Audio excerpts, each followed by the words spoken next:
बोलून दाखवलंय का? बाप फक्त एकदाच बोलून दाखवतो, ज्या दिवशी तुम्ही आयुष्यात लई मोठा कांड करा.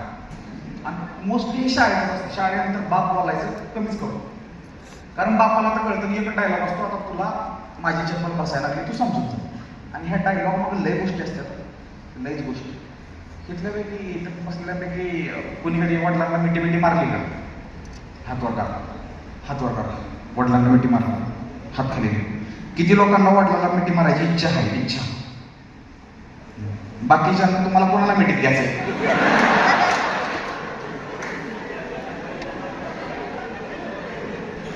बाकीचे म्हणत असतील काय नाही मिठीत घ्याला, पण पप्पा मिठीत घेऊन कधी. काय लोकांचा पप्पा टेन्शन आहे माहिती तुम्हाला? माझ्या मित्राचं काय असं पप्पा आहेत ना, आम्ही त्यांच्या घरी जायच्या विचार करतो, त्याचं पप्पा त्यांच्या घरचं राग आमच्यावर काढतं. होय का?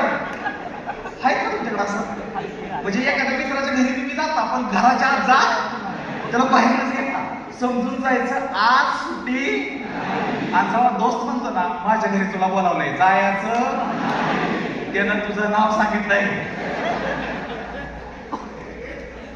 माझ्या लहानपणाला एकाच पोराला बांधू लावलाय, त्या पोराचं नाव सोने.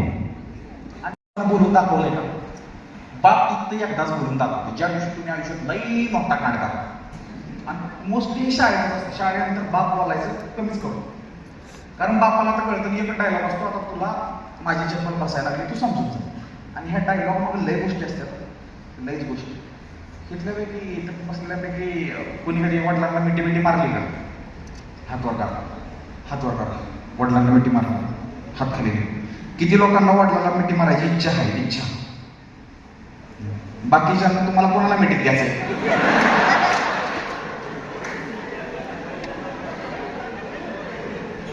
बाकीचे म्हणत असतील काय नाही मिठीत घ्याला, पण पप्पा मिठीत घेऊन कधी. काय लोकांचा पप्पा टेन्शन आहे माहिती तुम्हाला? माझ्या मित्राचं काय असं पप्पा आहेत ना, आम्ही त्यांच्या घरी जायच्या विचार करतो, त्याचं पप्पा त्यांच्या घरचं राग आमच्यावर काढतं. होय का? आहे का तुमच्याकडे असं? म्हणजे एखाद्या मित्राच्या घरी तुम्ही जाता, पण घराच्या आत जा, त्याला बाहेरच घेता, समजून जायचं आज सुट्टी.